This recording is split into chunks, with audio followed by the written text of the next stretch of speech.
Amis téléspectateurs, bonjour et bonsoir selon vos positions géographiques. Professeur Ignace Rama, je suis. Bienvenue dans votre émission La Voix de l'Esprit, l'œil de Dieu.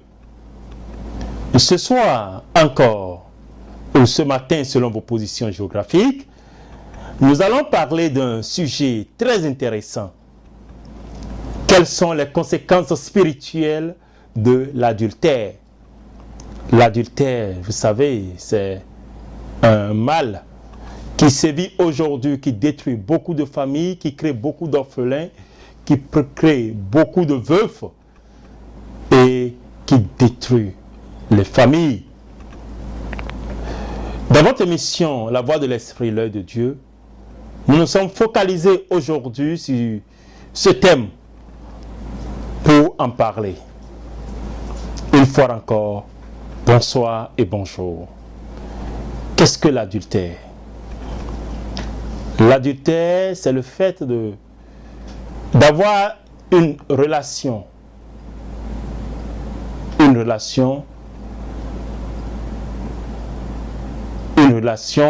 interconjugale,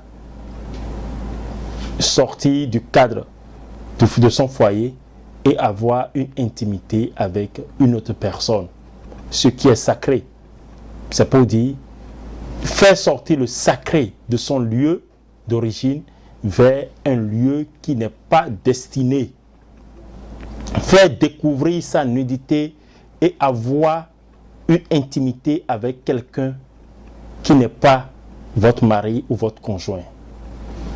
Et là, chers amis, c'est un mal. Ça détruit, ça tue, ça anéantit. Et cela a des conséquences négatives sur la vie du foyer, de l'homme, en l'occurrence, sur la vie des enfants et sur la vie de tous ceux-là qui sont dans cet environnement. Vous savez, l'adultère, en réalité, est un péché. Et cela rime avec l'obscurité. Quand nous parlons de l'adultère, nous parlons de l'obscurité. Nous parlons de la lumière et de la justice. La justice, c'est quand on doit annoncer un mariage, on fait la publication des bans. Et cela est annoncé un peu partout pour dire, oui, il y a une bonne chose qui doit se passer, il y a une union entre deux personnes qui doit être scellée par Dieu et par les hommes, devant Dieu et devant les hommes, et on l'applaudit. Mais quand il s'agit de l'adultère, c'est quelque chose qui est caché, qui est dans l'obscurité, qui est au fond du cœur. Et qu'est-ce qui crée en réalité l'adultère? La convoitise. Et là où il y a la convoitise, il y a tout. Il y a la convoitise.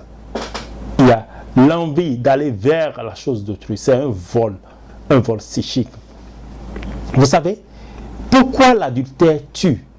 Pourquoi ça détruit les familles? Dans chaque famille, il y a des événements. Il avait eu des événements par le passé. Il reste et il demeure des événements.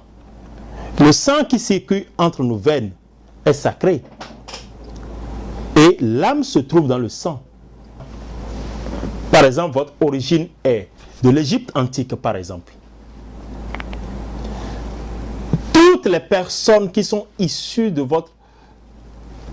qui ont ce sang, qui ont ce lien de sang avec vous. Moi, par exemple, mon origine antique, c'est l'Égypte ancienne. L'Égypte antique, c'est mon origine. J'ai des gens qui sont au Ghana, j'ai des gens qui sont en Égypte, j'ai des gens qui sont au Nigeria, au Togo, au Bénin, au Burkina, un peu partout, en Côte d'Ivoire. Donc ce sang se retrouve en contact avec toutes ces personnes. J'ai des gens de ma famille, de ma lignée, qui sont aux États-Unis, qui sont en Allemagne, qui sont en Suisse, qui sont aux États-Unis, qui sont au Canada. Le sang sont sont combinés. Nous constituons une entité ensemble. Et dans toutes ces familles, dans tous ces regroupements, dans tous ces recoupements, il y a eu des événements par le passé. Vous comprenez? Et il y a eu des gens qui ont commis l'adultère. Et cela a été fatal pour beaucoup. Et cela a créé des dégâts dans la vie d'autres. Toutes ces personnes qui n'ont pas atteint l'âge normal, qui n'ont pas atteint le seuil de leur vie, et qui ont trépassé, qui sont entrés dans l'autre dimension, qui sont allés dans l'autre monde, restent bloqués entre la vie et la mort. Entre les deux mondes. Ils sont juste au milieu. Ils n'arrivent pas à percer le monde invisible. Ils sont entre les deux mondes. Le monde visible et le monde invisible. Ces gens-là, quand quelqu'un dans la famille agit ou fait des trucs ou commet l'adultère, ils réclament, ils exigent et ils veulent vengeance. Moi, je n'ai pas pu faire, je n'ai pas pu agir de la sorte, mais aujourd'hui, je ne suis plus de ce monde pour rester avec mon mari ou pour rester avec mes enfants, alors que toi, tu le fais. Et là, des problèmes commencent par arriver. Des problèmes spirituels. Vous voyez les accidents qui se passent sur la route. Les âmes n'arrivent pas à percer. En réalité, on ne peut pas dire paix à son âme. Il faut faire des rituels pour, en réalité, aider les personnes à transcender. Alors, ces esprits sont là et tournent autour pour chercher, n'est-ce pas, des boucs émissaires pour les attirer vers eux.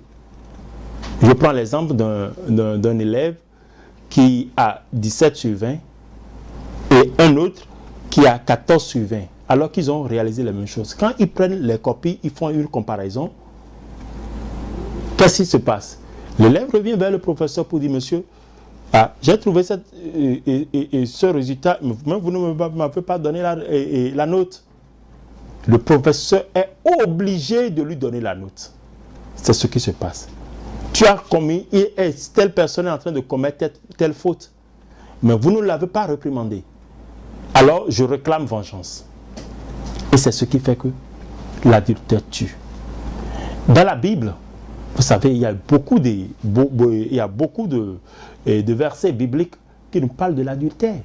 Par exemple, quand il faut savoir d'abord que l'adultère détruit, l'adultère nue, mine et détruit l'intégrité de la personne, ça détruit l'avenir des enfants, ça les confond, ça les élimine, ça leur coupe le souffle de vie, ça les rend orphelins, ça nuit à la société. Chers frères et sœurs, amis téléspectateurs, l'adultère fait mal et détruit tout. Parce que c'est un acte spirituel de haute portée. Ce sont des esprits qui entrent en connivence. Le tout ne suffit pas d'être docteur ou tel. Ce n'est pas un sujet de débat, mais une réalité à percer et à comprendre. Et par nos comportements, nous devons faire très attention pour ne pas détruire la vie. Chères sœurs, chères mamans, chers papas, chers amis, nous devons faire l'effort, mais faisons l'effort d'être fidèles et de respecter nos engagements au lieu de nous éparpiller. S'il existe des problèmes entre couples, en famille, en foyer, faisons l'effort de les régler entre nous et évitons le pire. Vous savez, dans l'Exode 20, verset 14, on nous dit quoi? Tu ne commettras point d'adultère. Tu ne commettras point d'adultère.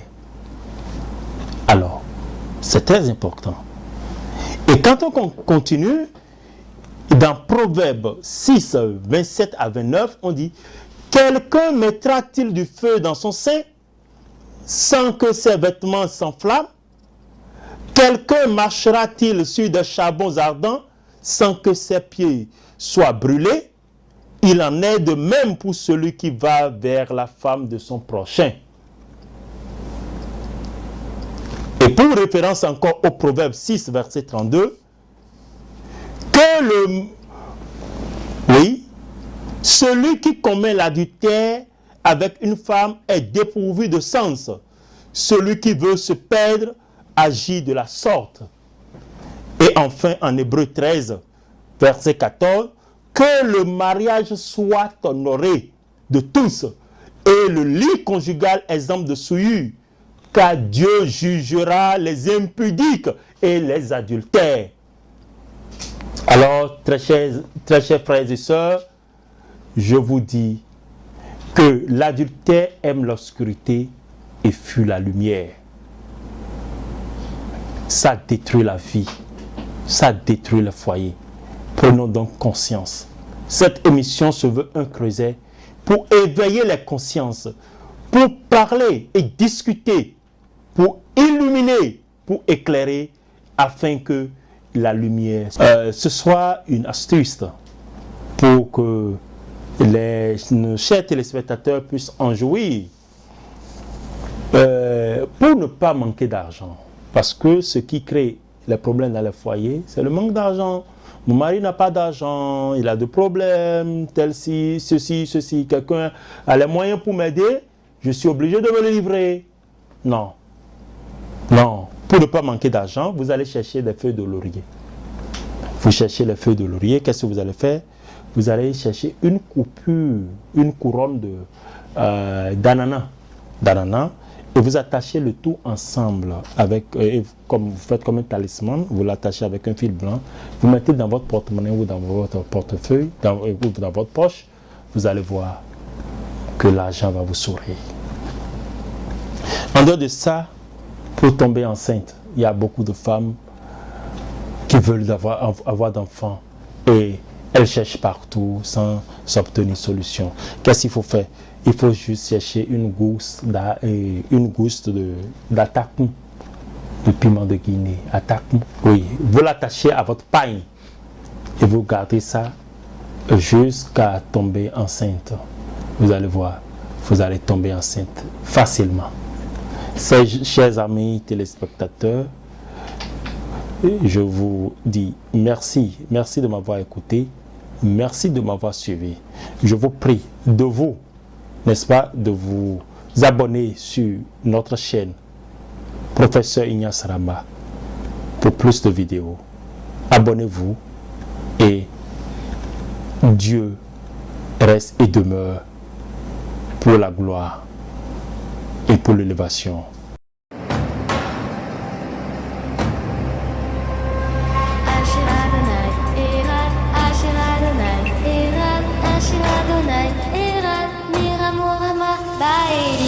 Adonai, Erad, Asher Adonai, Erad, Asher Adonai, Erad, Miramoram.